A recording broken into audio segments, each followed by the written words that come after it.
I'm Maeve, today's Monday. Welcome to Euro Pocket News, where we will talk about this very decisive week in Europe, Cuba, and the danger of drinking. So let's go. Welcome to what's going to be an extremely decisive week for Europe.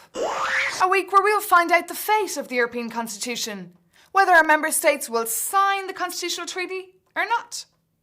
Although the current president of the EU, Angela Merkel, feels the treaty would give a single legal personality to the Union, she reckons this week's summit will only produce probably a roadmap to a treaty.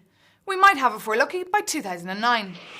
If her predictions come true, and there is no progress this week, her colleague and President of the European Commission, José Manuel Barroso, feels it will plunge Europe into crisis. The provisional retirement of Fidel Castro due to illness and the transfer of power onto his brother Raúl has become a prop for Europe to restart negotiations with the country.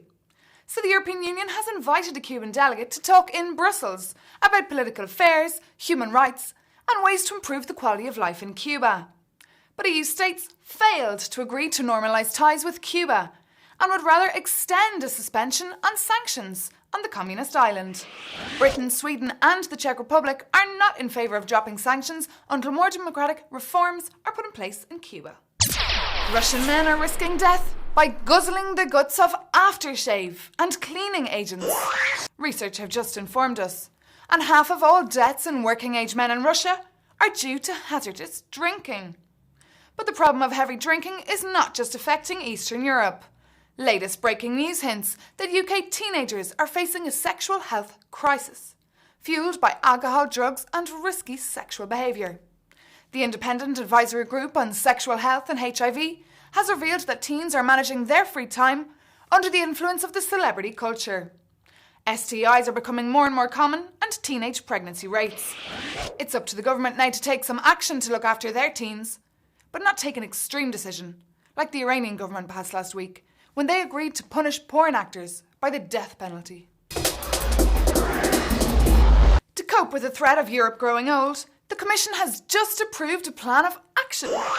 Known as Grow Old Better in a Society of Information, the new plan goes hand in hand with the new research programme that will contribute more than €1 million to research on information and communication technologies, and aims to improve the lives of older people in their homes, workplaces and in society in general. According to experts, the new initiative will have a triple advantage on Europe. It will improve life quality and the social participation of the third generation. It will offer new opportunities to European companies and make social and sanitary services more efficient and personalised. And finally, if you participated in Survive a Day Without Google campaign, along with Charles Knight and his fellow search engine gurus, let me know how you got on. If not, I'll just tell you what it was about.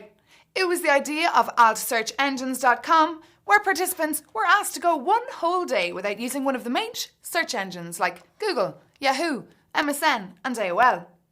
It was a failure though, as most people confessed they just can't live without the features of a big search engine and get out of their daily habits. Neither could I.